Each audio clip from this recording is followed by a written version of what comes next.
We'll get going in just a minute once we gather a few more viewers. Hope you're all doing well. Okay, perfect.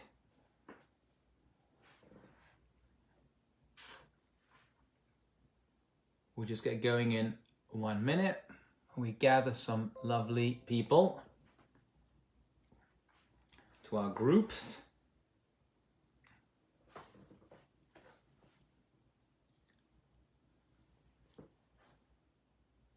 Okay. People are coming in. Good morning, everyone on Instagram Live and Facebook. And hello, Zoomers. Shalom, good morning. About to come afternoon.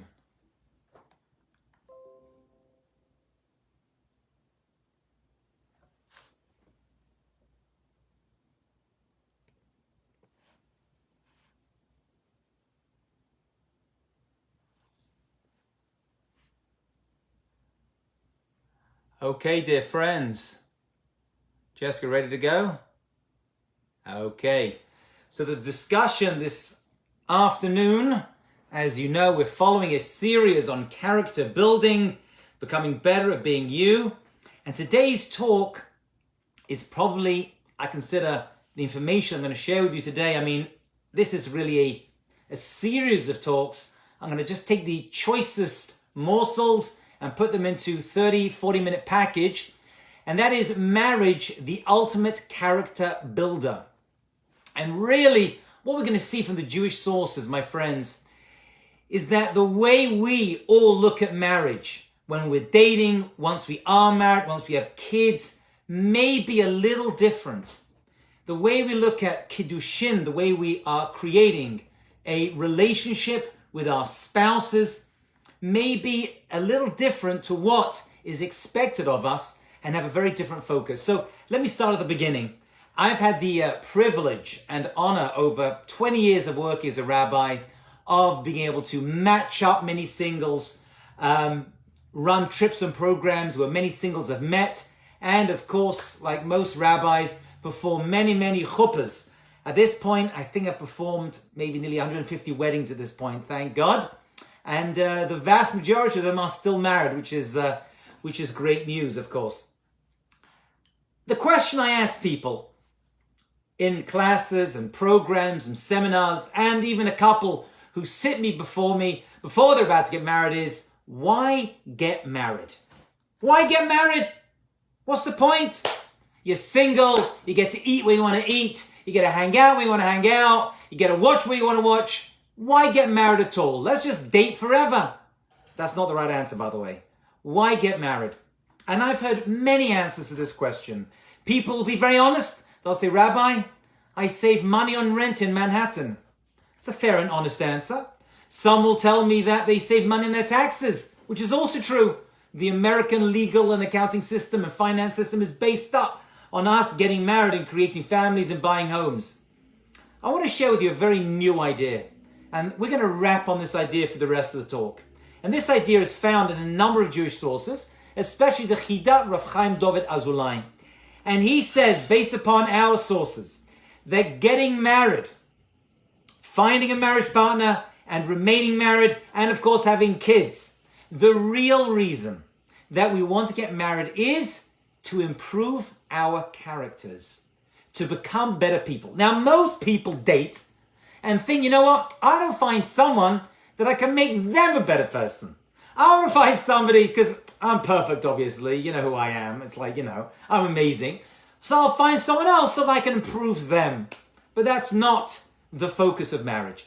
Marriage, we're going to see, is all about making yourself better. It is the perfect crucible of self-improvement. And when I say that, I mean how we act, what we say. And once, God willing, if we have the merit to have children as well, it's really, really hard work. What is this based on? Where am I getting this information from? Well, actually, it appears in the Torah. The first mitzvah in the Torah, according to most commentators, is to get married. Peruruvu. To build a Jewish family. In order to do that, you've got to find a life partner to help you do that. If you haven't already, God willing, very soon. Now, the words the Torah uses to describe what you're looking for is actually fascinating, and we kind of gloss over it. However, the words that the Torah uses, that God uses in the Torah, are very precise and very, very telling. It says what you're looking for while you're dating is your ezer kenegdo. Ezer kenegdo. Those are two unusual words. What does ezer kenegdo mean? Ezer means your helper. Someone is going to help you. The second word is very different. Keneged means against you, opposite you, opposing you. One minute. Either you're helping me, you're my ezer, or you're kenegdo, you're against me. You're working against me. And the answer is the two are not mutually exclusive. You can have someone who is going to help you. How? By being your kenegdo, by bringing resistance into your life. Just like you see someone working out, they're in the gym and they're doing weights, and you go to the gym and they're doing 1 pound weights, and you think to yourself, come on, Mrs. Goldberg, do you really think you're building muscle? Come on, Mr. Cohen, is that really helping you get fit? We know it's not, because you need to have heavier weights, because heavier weights creates resistance, and resistance builds muscle. It's true physically, and it's true emotionally, spiritually as well. So when it comes to finding a life partner, everyone I know, when I ask them what they're looking for in a life partner while they're dating is, I want to find someone who I love, who loves me, who respects me, who's nice to me. Sounds good. And you know what? It's probably true. But maybe, just maybe, that's not the focus. Maybe you're looking for someone who can push back, who can resist you, so that you are able to grow as a person. Maybe marriage really is the resistance at those times and those moments when things aren't going so well. So while you're dating, for example, I'll talk to the single people, and I went through it myself. While you're dating and you're having a good time, you go to the movies or hang out with friends, you go to restaurants, those are nice moments. But maybe those are the moments that are going to reveal to you what this person's about, and for you to become a better person, maybe when you're stuck in traffic. Or you go to the parking lot to get your car and give you a ticket, and a person comes in after you, and they get their car first. And you're frustrated and irritated, and you want to... But you're like, 1 second. Maybe there's a chance for self-improvement. It's ezer kenegdo. Or they'll say something to you don't like, and you want to explode at them, but you're going to... Maybe this is a time for me to... I once gave a seminar, and I opened it up to the crowd, and I said to the guys and girls, tell me, what are you looking for in a partner? And one guy says, Rabbi, I'm looking for a nice girl who's sweet, who's going to be happy, doesn't get angry with me. When I come home after a long day, she's going to be jump up and happy to see me. I said, my friend, you're not looking for a wife, you're looking for a cat. We have this idea, and we all have it, and I still have it, that everything has to be perfect, and if it's not perfect, it's not right. However, ezer kenegdo means that I'm trying to become a better person. And this person who I've chosen, because you actually get to choose your own family. You don't get to choose your parents. You don't choose your children. You don't choose your siblings, but you choose your marriage partner. So this person that you choose is actually there to help you become a better version of you. What a different way of looking at marriage and relationships. Ezer kenegdo. So those moments that are frustration and difficult while we're married and dating are there to help us become better individuals. Then the Torah says something very different. It says, you know what you're looking for? You're looking to become basar echad, one flesh. These are like parentheses that the Torah is giving us. The Torah is telling us, you know what? You want to find your ezer kenegdo, so that you can become your basar echad. You become one flesh. What does that mean, one flesh? I hear ezer kenegdo, right? That all the challenges that I have are there to help me. I'm finding someone who can help me reach my full and true potential in life. But what's basar echad? So there's a plethora of answers to this. One of them is basar echad means you have children. Through your children, you become one flesh. Because as we know, kids are 50% you and 50% your spouse. Some say no, you become very close friends. You become basar echad. I'll share with you what another Jewish commentator says, something fascinating. Imagine you see me cutting a piece of meat. And while I'm cutting the meat, the knife slips and I cut my hand. Or you see me walking down the street and I trip with my right foot. And then you see me kick my right foot with my left foot. And then you see me like, what'd you do that for? Why'd you kick me like that? Or why did you cut me like that? Like, are you crazy? You did it yourself. It's you. Basar echad means you're looking for someone who's going to become like you. Yourself. You become one unit. You're creating a new thing called Jewish Family Inc. That is what Basar echad means. I'll tell you a beautiful story I read actually. It's actually a must read. It's a book called The Tzaddik in Our Time. It's an old book about Rav Aryeh Levin. He was a small, diminutive rabbi, a big tzaddik, who lived in Eretz Yisrael, Yerushalayim, and he was loved by everyone. Everyone loved him. He used to go to the prisons and he used to go to visit the hospitals, and everyone who saw him loved him, the most religious, the most irreligious. He was just a loving, and everyone really appreciated his personality. So his wife, who he was married many, many years, had feet problems. I don't know what it was, some kind of epidemia.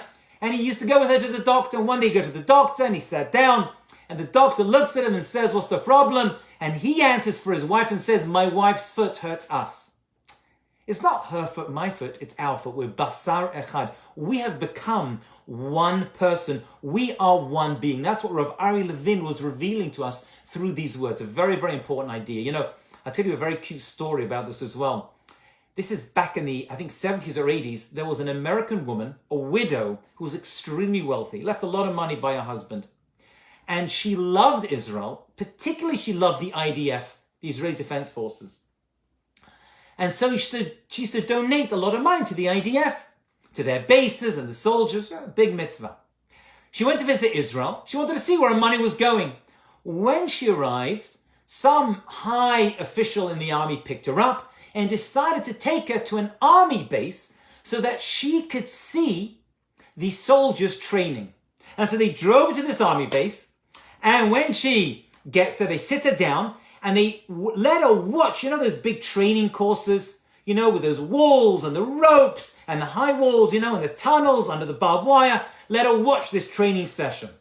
So they sit her down, and all the soldiers that she had supported financially are running around in there, climbing up the walls and helping each other in the tunnels, getting dirty and messy, right down the dips, over and up. And she watched this. At the end, the journalists were there. They wanted to see her reaction. And they said, tell me, Mrs. Goldberg, whatever her name was, what are your thoughts? And she goes, wow, you know what? Because I've watched this, I'm going to give another $1 million. And they're like, wow, what a beautiful and generous woman. Tell us why. What motivated you to want to give this extra money? And she said, you know what? I saw them struggling on this course, these IDF soldiers, and I felt sorry for them. So I want some money to make the course a little easier. If they could fill in all the dips, if they could lower the walls a little bit and make it a little bit easier to go around this assault course. And the journalist published this story, and obviously this was the big story in Israel at the time. Everyone was laughing at this. You know, how could it be? Because we know the more challenge there is, the better the soldiers are. It's the same thing with life, and especially when it comes to finding your ezer kenegdo, your basar echad. It takes work. It takes effort, but that work isn't for nothing. Those work times are there to, you know, many years ago I finished giving this talk, and I talk a lot about how marriage and kids is challenging. It's not easy. At the end of the session, a young single girl approached me, and she says, Rabbi, can I ask you a personal question? I was like, sure. She's like, are you in a bad marriage? And I was like, why would you ask that? She said, you keep saying how difficult marriage is, how difficult it is to bring up kids. I'm like, that's actually a good marriage. Forget a bad one. A good one is challenging, is difficult. A bad one, people don't even care about possibly. It takes extreme work. Therefore, while you're dating, you're trying to find the person who is going to help best to create the best shalom bayit you can have. And there's an old joke about shalom bayit. How to get shalom bayit? Your wife asks you for something, you buy it, you have shalom. There's a little bit of truth to that joke. It takes effort. You've got to spend time, effort, and energy in order to make this work. How long for? How long does this actually go for? So there's a beautiful story which many people don't realize is actually a story on relationships.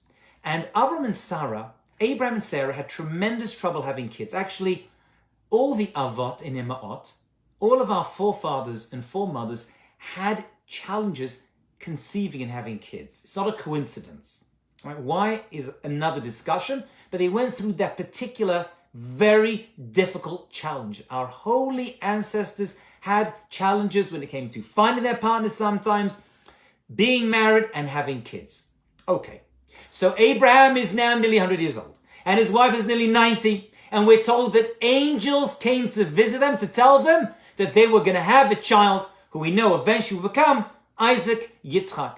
Now when they arrived, they saw Abraham outside the tent and they said, "Where is Sarah, your wife?" And he turned around and said, "She's in the tent. She's at home right now." What a strange question. And actually, what an unusual answer. They're angels. They know where Sarah is. Why would they need to ask Abraham where Sarah is? Because they wanted to convey the information to both of them that they were finally going to have children. The commentators say something fascinating on this question of the angels to Abraham, which was, "Where is Sarah, your wife?" They wanted to remind him that he had a wonderful wife who was there together with him, building a beautiful Jewish home. Why? Because they wanted to remind him so that he would love his wife even more. So that he would love his wife even more. The question which I have on this piece of Torah, on this beautiful story is, he's nearly 100, she's nearly 90, they came down, angels came down, and asked this question to improve their Shalom Bayit. I think they were past it, weren't they? Their Shalom Bayit must have been amazing at this point. And the answer is something so important. The answer is yes. They had very good Shalom Bayit. They'd been married for decades, and yet even the great Abraham and Sarah, who we know for sure had great Shalom Bayit, great peace in their home, needed to have angels to come down from heaven to remind them how much they need to love each other and to tell them that your work on your marriage never ends. Even into old age, even if you are Abraham and you are Sarah, it doesn't stop. Many people think, you know what? I work so hard to find my marriage partner. Dayenu, we're under the chuppah. It's all over, I can relax. The answer is it doesn't work that way. It takes a long time. It's constant work. Just like riding a bike. If you're not pedaling the entire time, boop, you're going to fall over. It needs constant effort just to keep things stable. And there are various signposts along the way to help us get there. I'll give you one of them. We know that Adam and Eve, right, the first human couple, the first that were given an neshama, the Gemara tells us, whatever this means, they were created back to back. Right? They were created back to back as one single unit. And then, as you know, God separated Eve from Adam, and they became two units. So I've heard many ideas on this, why God created them as one unit and then separated them. Well, one of the basic answers is that we really are one unit, then we're separated, and it's our life mission in order to find each other to become Basar Echad, one unit again. But I'll share another thing, and that is that when they were one unit, they were made back to back. They couldn't see each other. So God had to separate them so that when they communicate face to face. Communication for us needs to be face to face. We need to see each other. It needs to be a live and real living communication. And that communication takes time, effort, and people have to learn how to communicate. Because most people out there, my dear friends, I'm talking about everyone, have no idea how to communicate, how to become emotionally available, to become emotionally intimate. Physically intimate, that we got down. But emotional intimacy become very, very difficult. You know, someone's pointed out to me the word intimacy, right? Opening yourself up, becoming vulnerable, right? To your partner, your spouse, whoever that person is very difficult. Why is it so hard for people? I think it's harder today than anyone else. And the answer is because intimacy equals into me you see. I'll say that again. Most people today that I deal with have tremendous difficulty being able to open themselves up to intimacy. Because ultimately when you say, I'm going to have intimacy, what are you saying? Into me you see. And people are scared to reveal themselves because unfortunately today people are suffering from chronic and debilitating low self-esteem. This is right across the board. I don't know if our grandparents suffered from this or our great-grandparents, but you know what? It's irrelevant. It's true today. There needs to be communication face-to-face. Sometimes I sit with couples and we're having a difficult, challenging, awkward conversation, and she'll be looking at me and he's looking down at his shoes or his phone. And I say, speak to each other, and he'll look down at her, right? At her feet. I'm like, no, you got to look each other in the eyes, right? That's why God separated them, Adam and Eve, in order that we can have this eye-to-eye communication. Communication isn't just words, it's with each other. Okay. So let's look at the next part. The next character builder within marriage, God willing, if we merit it, and that is children. And children, as you know, woo, that's hard work. Baruch Hashem, I'm blessed with some children. I'm blessed with 4 female Jewish teenagers. There's nothing left. I'm just a shell. Any money I have just goes straight out the window. Baruch Hashem. I'm very, very blessed.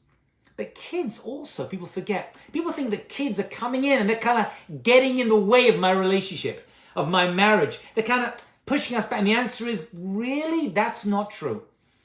Why have kids? What's that really all about as well? And it features within the same thing we started this talk with. You get married, why? To help you become a better person. But kids are part of that journey as well. I'll tell you a story that happened to a friend of mine. My friend was traveling from, I think, London to Israel many years ago, and was sitting down next to a guy, and his kids had to be scattered around the cabin. He had, whatever, 3 or 4 kids, and they were scattered around the cabin. This is this very important and telling story. He said he was talking to this guy next to him, I think some Israeli guy, and this Israeli saw that my friend was like dealing with his kids the entire time. And they got into conversation. You know, every rabbi has a story about being on a plane. I always wonder why. The answer is because you get to talk to people you don't normally talk to. You know, you're outside your comfort zone. And the guy sitting next to him said, wow, these are your children? He says, yes. He goes, you know, I'm married, said the Israeli, but I don't have kids. You want to know why? And my friend said, if you want to tell me, sure. He says, I'll tell you why I don't have kids. He said, because this world is a cruel world. It's a challenging world. There's war and disease and viruses. It's morally wrong to have children. That's what he said to my friend. And my friend thought about it and said, you know what? You're right. Having kids, you can look at it and say, it's morally wrong. It's a terrible world. It's a challenging world. There's war and there's disease and there's difficulties. Who are we to have kids, and so many kids, right, which we in the Jewish world have? However, said my friend, listen to these words. My friend said to him, you're right. It is a challenging world, but my kids are going to make that world into a better place. In other words, there's the problem. The world is deficient. There's challenges and horrible things in this world. There's 2 ways to react. One is avoid it, say it's not my problem, and let it just keep going the way it is. However, the real way that we, the Jewish people and the Torah is telling us to deal with it is we have kids, God willing, and we bring them up to become the next generation to improve the world so that every single subsequent generation is there to help improve the world as well. It's there to help the world become a better place. That's the secret. So many people say, you know, this sounds good. Rabbi, let's summarize it a little bit. We said, why get married? To help us become better. That's the Ezer Kenegdo. I'm going to become better by someone opposing me. Just like muscle builds itself with challenges, so do relationships. And I want to become a Baser Echad. I want to become one with the person I'm with. And God willing, if we are married, we have children, right? And those children are there to help us improve ourselves and for us to train them to go out and create a better and more just and fair world. What's love got to do with it? A topic I've spoken about before, but I'll mention it again in the context of marriage and relationships. Love, we said before, comes from the Hebrew word ahava. And I apologize if I'm repeating myself, but it's an important idea and it's worth hearing it twice or even 3 times. Love, the rabbis tell us, comes from the word ahava. Ahava doesn't mean a cream being sold in the malls by Israelis in New York and New Jersey and Las Vegas. The word ahava comes from the word hav, which means to give. Real love, real relationships come from giving. Therefore, how do we create a love relationship there must be giving. There has to be giving. The more you give, say the rabbis, the more love, not the more love you receive, but the more you give, the more love you're able to give yourself, because love follows the giving. There's a famous story of a guy at a seminar, and someone said to him, who here is in love? And the guy said, I love my family, but I love fish. My wife makes fish Thursday night. And I said to him, you know what? You don't love fish. He goes, no, I love fish. He goes, no, you don't love fish. If you loved fish, you wouldn't catch it, kill it, gut it, skin it, and cook it for 20, 30 minutes on 350 degrees, and then eat it. You don't love fish. You enjoy fish. You like fish. Love means giving. The love you're talking about is taking. It's okay to enjoy it, but love, the way we look at it, is a giving experience. And therefore, as I mentioned, I've done many of weddings. I've never met a couple who didn't stand together at the chuppah and think to themselves, I want to give and build love with this person. Unfortunately, when relationships break down, lo aleinu, they usually follow the same pattern. One side takes and the other gives. And eventually both sides take, it's all over. When one side gives and one side takes, resentment is built. But real relationships come from one side gives and the other gives. Once they're both taking, it's all over. When I sit and I counsel couples and I see they're arguing together, people think, oh my God, it's terrible. They're shouting and arguing. The relationship is alive. They're still willing to work at it. They know there's character building that has potential to grow over here. But if they're sitting there quiet, what's the opposite of love? People usually answer the opposite of love is hate. It's not true. The opposite of love is apathy. That's the opposite of love. When there's hate, at least you're in the argument, you're involved, you're trying to make things better. Right? I hate you. When your spouse says, I hate you, means she loves you, but she's really upset, right? Or he's really angry. Apathy. Once there's apathy, then it's over. Then, my friends, the relationship is done. I want to share with you a beautiful piece of Torah, which I found, which hopefully will reveal something very important to us.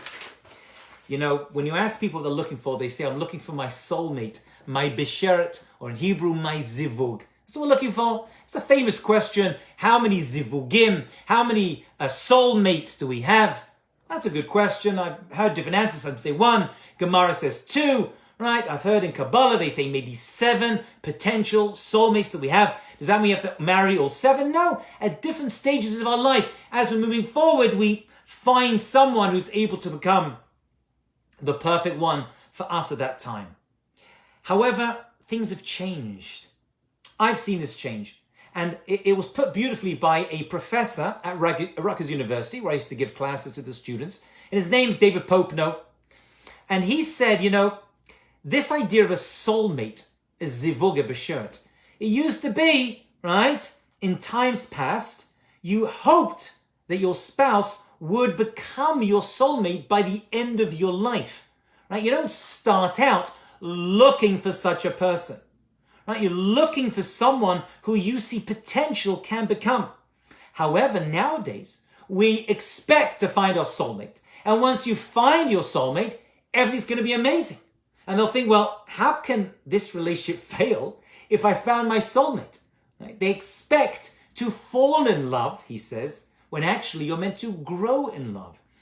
Can a person end up having a failed relationship with their soulmate? And the answer is yes. If you don't work at it, if you don't put your effort, even this person is your zivug, even if they are your soulmate, even so, doesn't mean you have a guarantee for success in your relationship. If you're not working on yourself all the time, if your partner is not working on themselves, not trying to change each other, but if you're working yourselves the entire time, then you have a chance of making even your soulmate working for you. If you're looking for someone responsible and reliable who you would be helpmate for the tasks of life. As Lisa Aiken says in a great book, I don't know if this book's even printed anymore, it was published by Aronson, which was an old publisher. We fall in love instead of growing in love when we think that someone fulfills our fantasy of who we want him or her to be. These feelings of infatuation are especially strong when we deny someone's shortcomings. You know, one of the things I talk about in my book where I discuss this, shameless plug, Will You Marry Me? You can find it on Amazon, is that people have this notion, this fantasy, which we all get from childhood, that once we find our zivugos, our partner for life, everything's going to be great forever. This idea, which I kind of blame a little bit on Disney, right? Although, you know, we watch these Disney movies, I'm going to have to just, you know, rank on them for just a couple of minutes. This idea that we all grew up with, this image in our head of this beautiful, wonderful woman who's lying on a slab, right? Half comatose, in a half coma, comes along this handsome man on his white steed, right? And he's perfect with his long blonde hair and the dimple in his chin. You could sharpen a pencil. And he jumps off the horse and he leans over and he gives her a kiss. And she wakes up and she jumps on the back of the horse and they ride off into the sunset. These images have been fed ourselves and we are feeding our children are extremely detrimental. Extremely. I'll tell you why. First of all, what do we think? Women need to be half comatose when they meet their guy, or forget about it, it's not going to work. That's number one. Number two, what's going to fix our relationship? A kiss or physical intimacy is going to be the solution to all of our problems. Third of all, she is half comatose. He gives her a kiss that's unrequested, which is probably statutory rape in most states around America. But besides that, we have a problem. The problem is that he is going to make things better, right? And how's that going to happen? Through physical intimacy. It doesn't. Physical intimacy is going to only improve those things that are already there. Physical intimacy is going. And saying that these things are going to help our relationship are only going to work when we have a solid-based relationship and we are both awake and alert and present in the moment. As we said, face to face, looking to grow in love with each other. Okay, we've said a lot. I've got a lot more to say. I'm going to finish with just one more idea, if you don't mind. There is a Mishnah in Pirkei Avot. I want to be very clear about this, just so we can summarize everything. I've said a lot, and I apologize the speed I'm going through it, but I don't have a social life. All I do is talk about this. We've spoken a lot about this. The Chida Rav Chaim Dovid Azulai, he says the following important words. He says, when we go to heaven and we present God, or we are presented with all of our mitzvot and all of our averot, all our good deeds and our sins, there's going to be a certain litmus test. Remember the litmus test when you did science class in high school? To see if all the good deeds we did were real and genuine.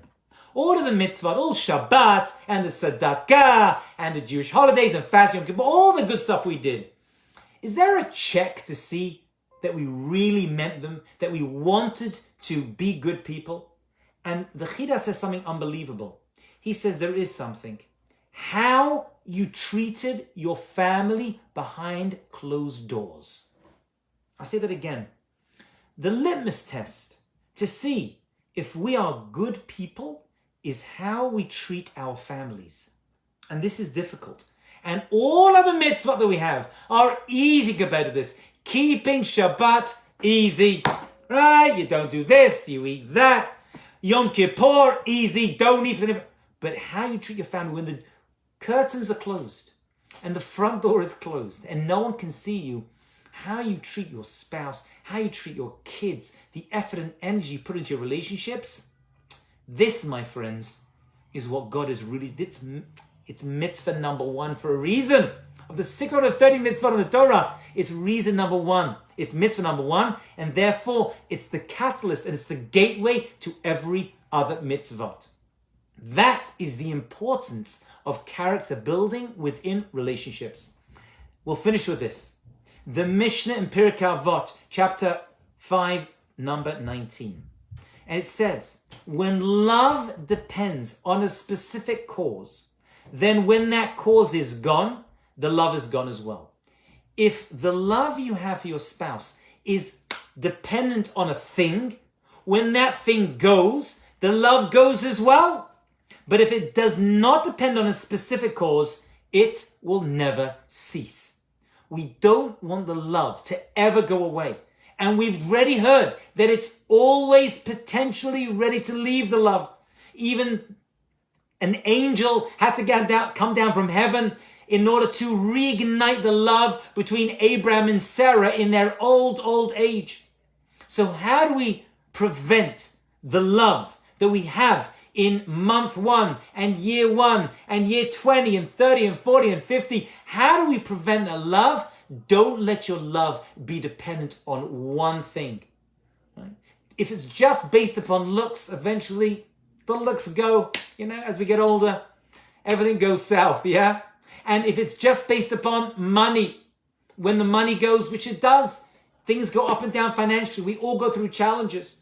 I have the merit of being close to a number of very, very wealthy individuals, extreme wealthy individuals, and we all know it's not a good recipe. It's not always a good guarantee for marriage. I know people who make a lot of money while they're married, and suddenly their marriages start to fall apart because the love starts to shift and the priorities start to shift as well. I'm not saying stay poor. I'm not saying that. However, extra vigilance is needed at all times. Blessings can come in a number of ways, but curses, we don't even realize, can come in a number of ways as well. And so if we let our love be dependent on giving and wanting to build a relationship and not on things that happen during the relationship, because a lot of things are going to be shot at you. And a lot of arguments are going to come. A lot of challenges are going to come to you in your relationship, whether it's month 1, year 20. If your love is dependent on, I just want to be the best person that I can be, it will work. That is what I've heard from people in highly successful marriages. I try to always think about the other person first. And I'm going to finish, if you don't, I've spoken for too long, I apologize. I want to finish with one last piece of advice when it comes to character building. And I consider this to be the greatest piece, and I've spoken to hundreds. I interviewed thousands of people to write my book and to give these relationship seminars. But if there's one thing I've heard that is the ultimate relationship builder and success, if you hear these words from me, it was worth my mother having me. And it goes like this. What is the recipe for success? Making the other person into your number 1 priority. I'll say that again. What are you trying to do? Your husband or your wife needs to feel that they are your number 1 priority, even if they're not, because they can't always be. Sometimes your number 1 priority is running a business or working with the kids or doing a number of other things or going to play golf or tennis with your friends. They're not, I didn't say they have to be a number 1 priority, but they have to feel it. If they can feel that they are your number 1 priority, you will get away. It's going to sound weird, this. You will get away by them actually not being your number 1 priority. So you're able to go away and take care of things. Especially in your first year of marriage, your Shana Rishona, that the Torah separates as the most important year. And by the way, in 2020, I tell the young couples who I'm involved with in counseling and marrying that today, the first year of marriage nowadays takes 5 to 10 years. To our grandparents, great-grandparents, it took 1 year to consolidate. Now, 5 to 10 years. That's how long you have to work at it. And during that time, if you want to go somewhere, right, and your wife or your husband says to you, where are you going? You're like, I don't want to go out. I want to be here with you.